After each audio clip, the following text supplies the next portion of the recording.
Bueno, veamos el tema movimiento circular uniforme, abreviado MCU. Es el caso cuando un cuerpo se mueve en una trayectoria circular con velocidad angular constante. Si la velocidad angular es constante, da lo mismo calcular la velocidad con el valor medio o con el valor instantáneo, ¿sí? Entonces la velocidad, en este caso la velocidad angular instantánea, es igual, ¿sí?, a el cociente entre un desplazamiento angular y un lapso de tiempo correspondiente. Esta sería la definición de la velocidad media, pero como da lo mismo, dije, la velocidad angular instantánea o la media solamente para este caso, o sea, para movimiento circular uniforme, ¿sí?, puedo escribir esta ecuación, porque es mucho más fácil de acá despejar el valor de la posición angular como función del tiempo, ¿sí? Fíjense que la posición angular al tiempo t menos la posición angular al tiempo t sub 0 es el desplazamiento angular. Bueno, delta t es el desplazamiento, el lapso de tiempo correspondiente. Entonces, la ecuación que escribí acá simplemente se deriva de la que escribí anteriormente. Esto es parecido a lo que vimos para el caso de movimiento rectilíneo y uniforme, ¿sí?, donde me quedaba la posición X, llamémosla, en función del tiempo, es igual a la posición inicial más la velocidad por t menos t sub 0. Acá es similar, solamente que lo que estoy obteniendo ahora es la posición angular como función del tiempo.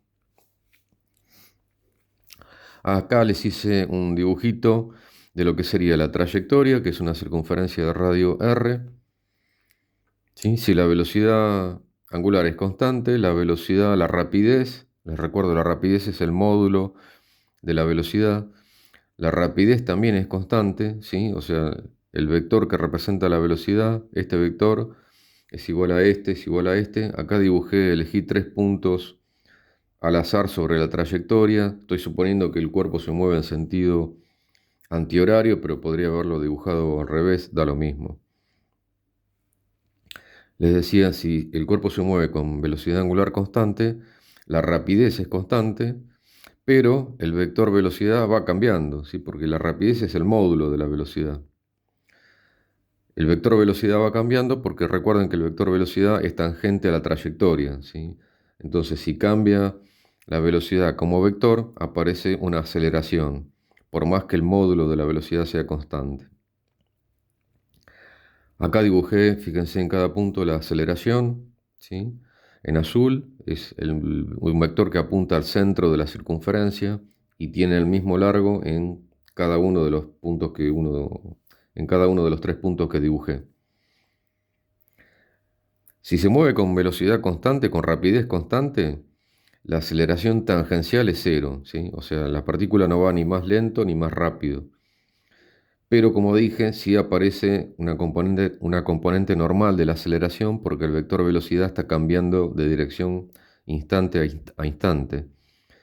Como habíamos visto en un video anterior o cuando les llegué a contar en la clase, la aceleración normal es la rapidez al cuadrado, o sea, el módulo de la velocidad al cuadrado, dividido el radio de la circunferencia donde está girando el cuerpo.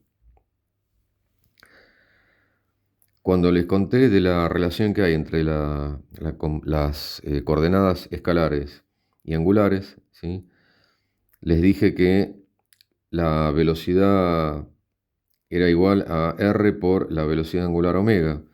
Bueno, entonces uso esta relación para escribir la aceleración normal. Fíjense que la velocidad al cuadrado va a ser igual a r cuadrado por omega cuadrado, como divido por r, se me va a simplificar un r y me va a quedar esta expresión para la aceleración normal. Va a ser r por omega cuadrado.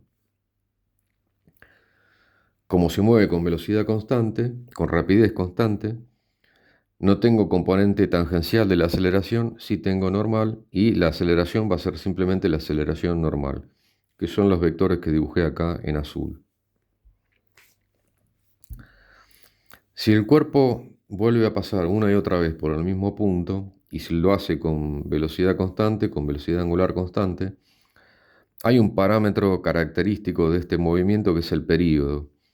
El período es el tiempo que tarda el cuerpo en pasar por el mismo punto, en volver a pasar por el mismo punto, o si quieren en dar una vuelta.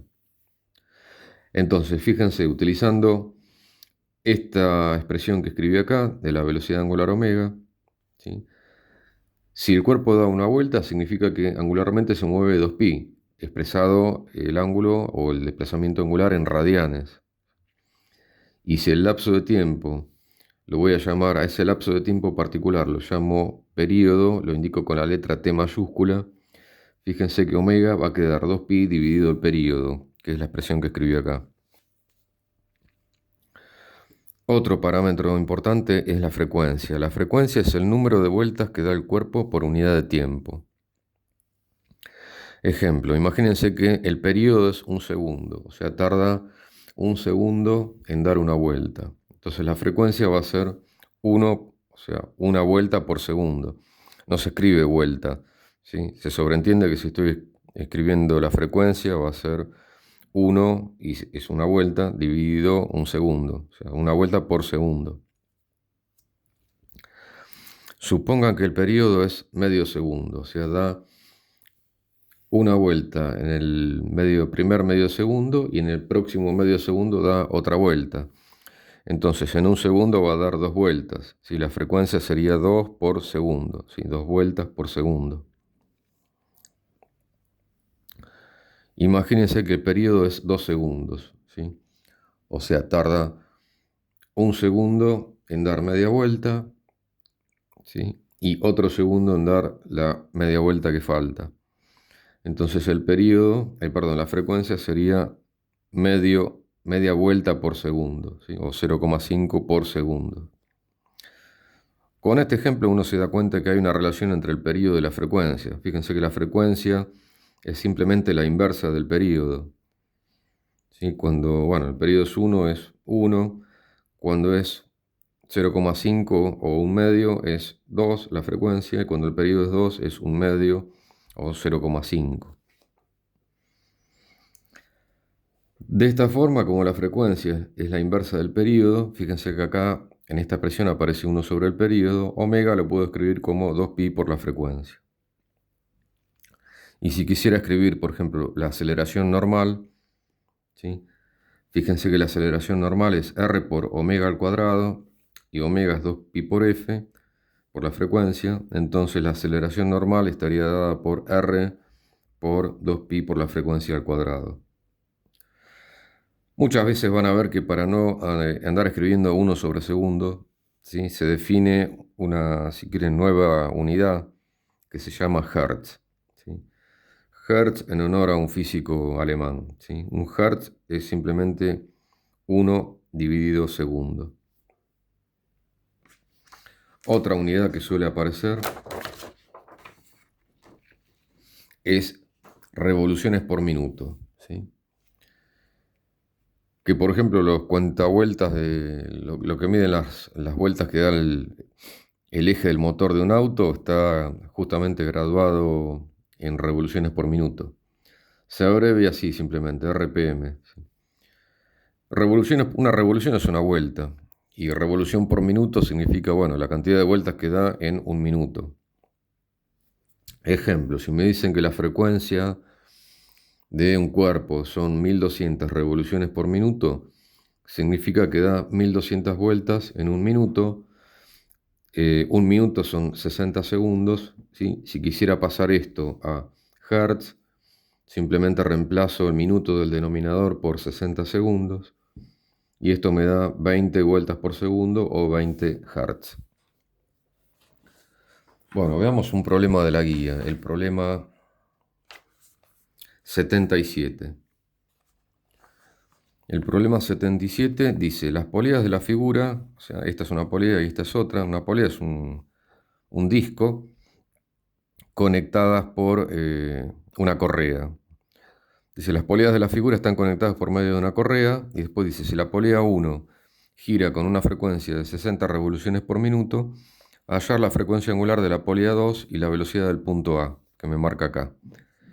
Y me dan como datos, además de la frecuencia con la que gira la polea 1, el radio de la polea, ¿sí? Esta tiene 10 centímetros de radio y esta tiene 2 centímetros de radio. ¿Sí? Lo que uno tiene que considerar que la correa es inextensible, o sea que no se deforma, no se estira ni se contrae, ¿sí? Porque si no, bueno, el problema sería mucho más complicado. Si quieren, es una polea ideal. O sea, una polea real sí pasa que se puede estirar, se puede deformar, pero las poleas, todo lo que vamos a ver en la materia en general son elementos ideales, ¿sí? En este caso la polea no se deforma. Entonces, como la polea no se deforma, la rapidez de cada punto de la polea, ¿sí?, es el mismo. O sea, si me concentro en un punto particular de la polea, este punto se va a mover con una rapidez igual a cualquiera que dibuje sobre la polea. En particular, como la polea no se desliza sobre la correa, no se desliza sobre las poleas, ¿sí?, la velocidad de cada punto de contacto de la correa sobre la polea, ¿sí? O sea, la polea tiene la misma velocidad en cada punto que la correa que hace contacto, ¿sí? Eso, por ejemplo, me permite describir lo que escribí acá, ¿sí? La velocidad, o sea, la rapidez del punto B, elegí un punto sobre la polea más grande, lo llamé B, va a ser igual a la rapidez del punto A, que es lo que me pide el problema, y va a ser igual a la rapidez del punto C, que es un punto de contacto entre la correa y la polea más chiquitita. Bueno, pero fíjense que la velocidad, la rapidez de un punto de la polea, por ejemplo del punto B de la polea, la puedo escribir en función de la velocidad angular omega 1 de la polea más grande, y lo mismo la rapidez de un punto de contacto de la correa con la polea más chiquita del punto C, lo puedo escribir en función de la velocidad angular de la polea más chiquita que llamé omega 2, ¿sí? Eso es por la expresión que había escrito antes. Fíjense que la velocidad, la rapidez de cada punto en un movimiento circular uniforme va a ser igual al radio por la velocidad angular omega. Entonces puedo escribir eso para cualquier punto de la polea más chiquitita y cualquier punto de la polea más grande. Bueno, como la velocidad, la rapidez de todos los puntos, del punto B, el punto A, el punto C, es la misma, simplemente igualo estas dos expresiones, ¿sí? Omega 1 por R1 es igual a omega 2 por R2. Bueno, y uso la expresión que aparece acá, que les dije antes, omega es 2pi por la frecuencia. Entonces reemplazo lo que es omega 1 y lo que es omega 2. Omega 1 es 2pi por la frecuencia con la que gira la polea más grande, y omega 2 es 2pi por la frecuencia a la que gira la polea más chiquita. Y encuentro esta relación entre las frecuencias, ¿sí? Como los radios son datos, puedo relacionar la frecuencia de una polea con respecto a la otra, ¿sí? Por ejemplo, la frecuencia, el dato que me da el problema es la frecuencia a la que gira la polea 1, ¿sí?, la polea más grande, 60 revoluciones por minuto. Entonces, si la frecuencia de la polea 1 es 60 revoluciones por minuto, el radio de la polea más grande era 10 centímetros, el de la más chica 2 centímetros, la frecuencia con la que gira la polea 2 es 300 revoluciones por minuto, ¿sí? Esta polea gira a 60 y esta gira mucho más rápido a 300 revoluciones por minuto. Bueno, acá lo escribí simplemente para que vean, si quieren, cómo se transforman revoluciones por minuto a hertz, ¿sí? Por el dato que me da el problema, la polea 1 gira a 60 revoluciones por minuto, o sea, 60 vueltas en un minuto. Entonces, como un minuto son 60 segundos, simplemente la frecuencia de la polea 1 es 1 hertz. Y por esta relación, la frecuencia de la polea 2 es 5 hertz, ¿sí? Sería este mismo cálculo escrito en vez de revoluciones por minuto en hertz. Y después el problema me pide la velocidad del punto A de la correa. Bueno, la velocidad de este punto va a ser igual a la velocidad del punto este, del punto este, del punto B, del punto C. Entonces utilicé, por ejemplo, que la velocidad del punto A era igual a la velocidad del punto B, ¿sí?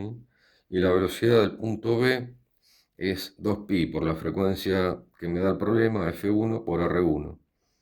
Bueno, entonces con los datos que me da el problema calculo la velocidad del punto A. Acá lo dejé expresado en centímetros por segundo porque me da el radio en centímetros. Podría haberlo pasado a metros por segundo, da lo mismo, ¿sí?